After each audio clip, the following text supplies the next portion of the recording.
సంబంధించి మీకే ఎక్కువ శాతం ఓట్లు వచ్చి ఉండే ఛాన్స్ ఉంది. సో ఇప్పుడు అవి చీలికలు అవుతాయి, అది చీలిపోతాయి, ఓటు చీలుతుంది. అది వైఎస్ఆర్సీపీకి ప్లస్ అయితే అది మీకు ఇబ్బందికరంగా మారే పరిస్థితి ఉంటుంది. అందుకనే వ్యూహాత్మకంగా జగన్మోహన్ రెడ్డి గారు ముద్రగడ గారిని రంగంలోకి దించారు.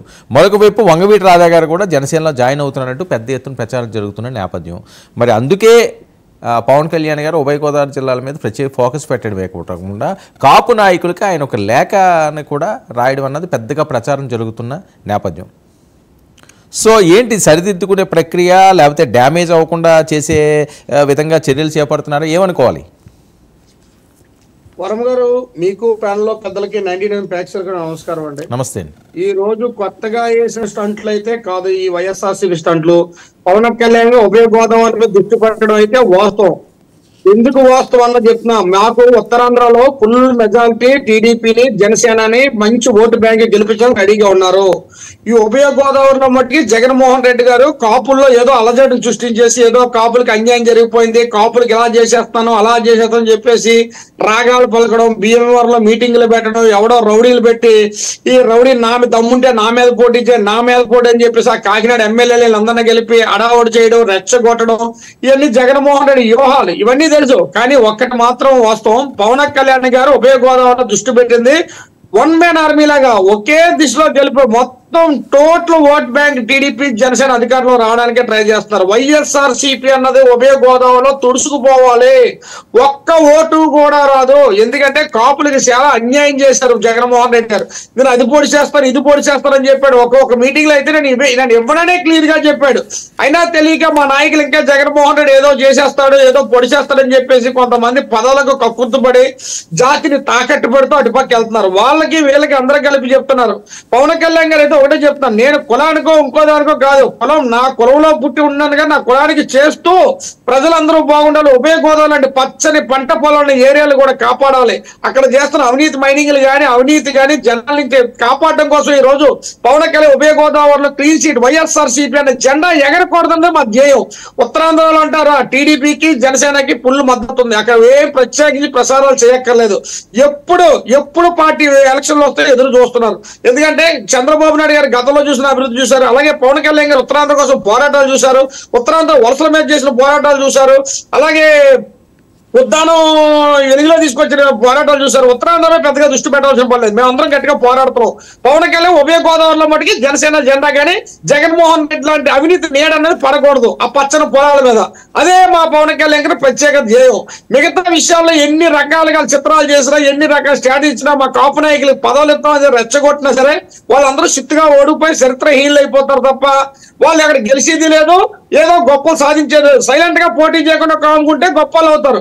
లేదు నేను పవన్ కళ్యాణ్ మీద పోటీ చేస్తాను, జనసేన మీద పోటీ చేస్తాను, టీడీపీ మీద పోటీ చేస్తాను రెచ్చిపోయి గొప్పకెళ్ళి ఒళ్ళు కాల్చుకుంటే ఊతలు తప్ప గెలుపు అన్నది ఉండదు ఈ రాష్ట్రంలో ఎక్కడా కూడా.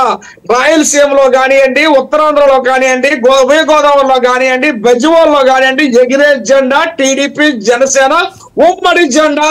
2024లో మా జెండా ఎగరేయడానికి రెడీగా జనాలు చూస్తున్నారు. ఎందుకంటే ఇప్పటికే తాడేపల్లి గుడులు తాడేపల్లి ప్యాలెస్ లైన్లు కట్టారు. వాళ్ళ ఎమ్మెల్యేలు మా ఎమ్మెల్యేలు కాదు, వాళ్ళ ఎమ్మెల్యేలు వాళ్ళ ఎమ్మెల్సీలు మా దాంట్లో జాయిన్ అవుతున్నారు. కానీ వాళ్ళ ఎమ్మెల్యేలు మా తలుపులు తట్టుతూ మిగతా వాళ్ళు వెళ్ళిపోయి జగన్మోహన్ రెడ్డి ఎదిరిస్తున్నారు. అయ్యా నీకు ఎన్నాళ్ళు పెట్టి నీ జెండా మోసం, నీ పార్టీ నువ్వు చేసిన అవినీతిని ఓర్పుకున్నావు, ₹1 సంపాదించుకునేది లేదు, ఒక కాంట్రాక్ట్ ఉండేది లేదు. మా నియోజకవర్గంలో వచ్చే కాంట్రాక్ట్ కూడా నీ కడప రేట్లకి ఇచ్చారు, నీ తొత్తులకే ఇచ్చారు, మీ మనుషులో దోసుకు తినేశారు వేల కోట్ల రూపాయలు. పేరుకే ఎమ్మెల్యే అని చెప్పి మాకు గుర్తింపించి ఒక స్టాంప్ ఇచ్చి వదిలేశారు. మమ్మల్ని స్టాంపులుగా వాడుకున్నారు. వాడుకున్న తర్వాత అక్కడ కూడా అవినీతి చేసి మమ్మల్ని షెడ్డౌన్లు చేశారు. చివరికి మా సీట్లు కూడా ఎవరన్నా తీసుకొచ్చి మమ్మల్ని మారుస్తున్నారు. ఇది ఏమైనా న్యాయమా ధర్మమా? నీలాంటి ముఖ్యమంత్రి ఈ రాష్ట్రంలో కానీ దేశంలో కానీ ఉంటాడా అని అడగడానికి వెళ్తున్నారు తప్ప అక్కడ ఏం పొడి చేస్తాడు జగన్మోహన్ రెడ్డి గోల్ చేసేస్తాడని అయితే కాదు.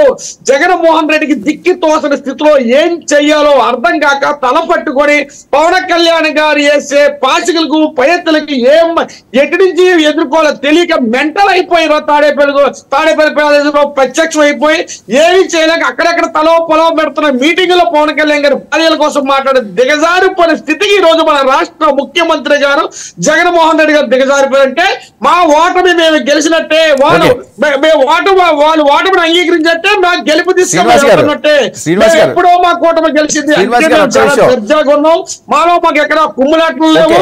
ఒకరే ఇద్దరు సీట్లు ఇచ్చినా ఇవ్వకపోయినా సరే అందరూ రెడీగా ఉన్నారు, త్యాగాలకి సిద్ధంగా ఉన్నారు, పోరాటాలకి సిద్ధంగా ఉన్నారు.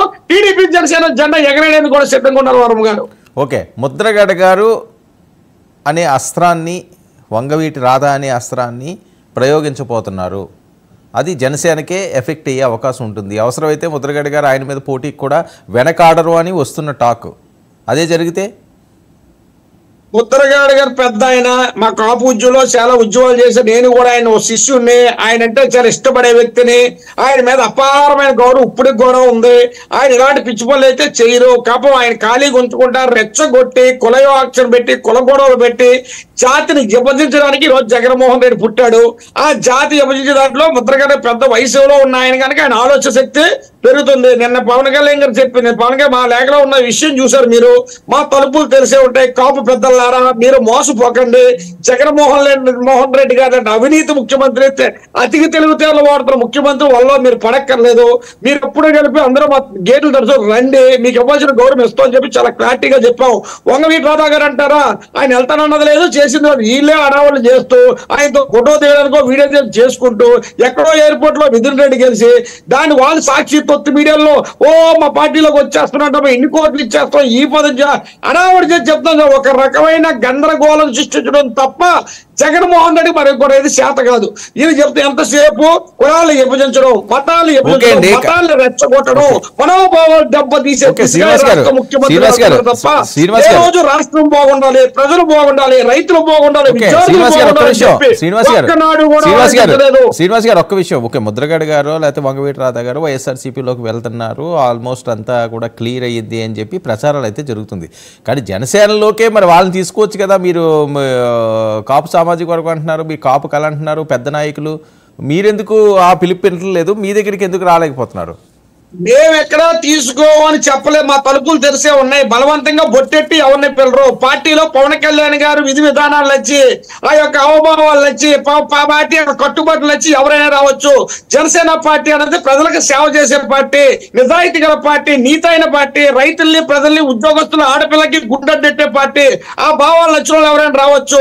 మీరు ఏదో దాచుకుందాం, దోసుకుందాం, సంపాదించుకుందాం, ప్రజలు దోసేద్దాం, కాంట్రాక్టులు నొక్కేద్దాం అయితే మా పార్టీలోకి వద్దని చాలా క్లారిటీ పవన్ కళ్యాణ్ వంగవీటి రాధా గారు జనసేనలోకి వస్తారని ఆ మధ్యన ప్రచారం జరిగింది. మళ్ళీ ఏమన్నా సంప్రదింపులు జరిగే అవకాశం ఉంటుందా, వచ్చే ఛాన్స్ ఉంటుందా, ఇంకా ఆయన ఎక్కడో వెళ్తున్నారు అన్నది టీడీపీలో ఉన్నారండి. టీడీపీ జనసేన కలిసే ఉంది. మా ఇద్దరు సొంత అన్నదమ్ములాగా రాష్ట్ర ప్రభుత్వాన్ని ఏర్పాటు చేయడం కోసం మేము ప్రభుత్వం ఏర్పాటు దిశగా పరిగెడుతుంటే ఇంకెందుకైనా ప్రత్యేకించి ఆహ్వానించడం, మాకు గొడవలాడడానికే కదా ఈరోజు జగన్మోహన్ రెడ్డి పొత్తులు కానీ ప్రయత్నిస్తారు. ఈ రోజు టీడీపీ జనసేన సొంత అన్నదమ్ములాగా ప్రభుత్వాన్ని నివసించి జగన్మోహన్ కాదండి, రాధా గారు పవన్ కళ్యాణ్ గారు కూడా అన్నదమ్ముల్లాగా స్నేహబంధం ఉందా, టీడీపీకి జనసేనకే ఉందా? 100% ఉంది కనుక రాధా గారు పెళ్లికి వెళ్ళారు, రాధా గారు నిశ్చితార్థానికి వెళ్ళారు, రాధా గారితో ఫోన్ లో మాట్లాడతారు. రాధా గారి యొక్క ఆయన యొక్క అనుచరులతో అందరూ కూడా మా పార్టీలో ఉన్నారు. జనసేన అంటే పార్టీ రావాలని రాధా గారు కూడా కోరుకుంటున్నారు. రాధా గారు తండ్రి గారికి కానీ రాధా గారికి కానీ మేము అభిమానం, సోదరాభిమానం ఎప్పుడు చూపిస్తాము. మేము ఒకటే చెప్పాం, పవన్ కళ్యాణ్ గారు కూడా మీరు విన్నారో వెళ్ళలేదో, మచిలీపట్నం సభలో కుల రాజకీయాలు, మత రాజకీయాలు లేకుండా రహస్యమైన ప్రభుత్వమే ఈ రెండు కూటమి అని చెప్పారు క్లియర్ గానా. ఆ రోజు చెప్పారు ఈ రోజుల్లో కులాలు ముఖ్యం కాదు, గుణం ముఖ్యం, రాష్ట్రం ముఖ్యం. రాష్ట్రం అప్పుడు కులమతాలు లేని రాష్ట్ర ప్రభుత్వం వస్తేనే రాష్ట్రంగా రాష్ట్ర ప్రజలు బాగుంటారు. ఈ రోజు జనసేన పార్టీకి ఒక కాపోడు ఒక్కడే ఓటేస్తే గెలిచిరండి. ఎస్సీ ఎస్టీ మైనార్టీ బడుగు బలహీన వర్గాలు వేస్తేనే జనసేన పార్టీ, టీడీపీ పార్టీ. అంతే తప్ప ఒక కాపోడు వేస్తానో, ఒక చౌదరి వేస్తానో, ఒక బీసీ వేస్తానో, ఒక రెడ్డి వేస్తానో సామాజిక వర్గానికి లేఖ రాయడం ఎందుకు? సామాజిక వర్గం లేఖ రాసిన ఎందుకంటే పవన్ కళ్యాణ్ సామాజిక వర్గ నాయకుడు కనుక అక్కడ ఏమైనా మనస్ఫూర్తులు వస్తాయో, లేదా పార్టీకి మాటమాటికి మా కుల పెద్దల మీటింగ్లు పెట్టడం, మేము ఆ పార్టీకి సపోర్ట్ చేస్తాం, ఈ పార్టీ సపోర్ట్ చేస్తాం, ఒక తోటి కులపోటీ లాగా, ఒక తోటి కులం ఎలాగా ఆయనకి పుట్టకతో అంటుకుని తప్ప కావాలంటించుకున్న కులం అయితే కాదు. కాపు కులంలో పుట్టిన వ్యక్తిగా ఆ సామాజిక వర్గం గౌరవిస్తున్నాం. మీరు కూడా రండి, కలిసి సేవ చేద్దాం. అసలు కాపు కులం అంటేనే ప్రజలకు సేవ చేసేదండి. కాపు కులం అంటేనే ప్రజలకు గుడ్డెట్టేదండి. కాపు కులం మర్యాద ఇచ్చేదండి. నీతికి నిజాయితీ కూడా కాపు కులం. అలాంటి కులం ప్రజలకు సేవ చేసే దిశగా మా పార్టీ రమ్మని చెప్తారు తప్ప మీరు కుల రాజకీయాలు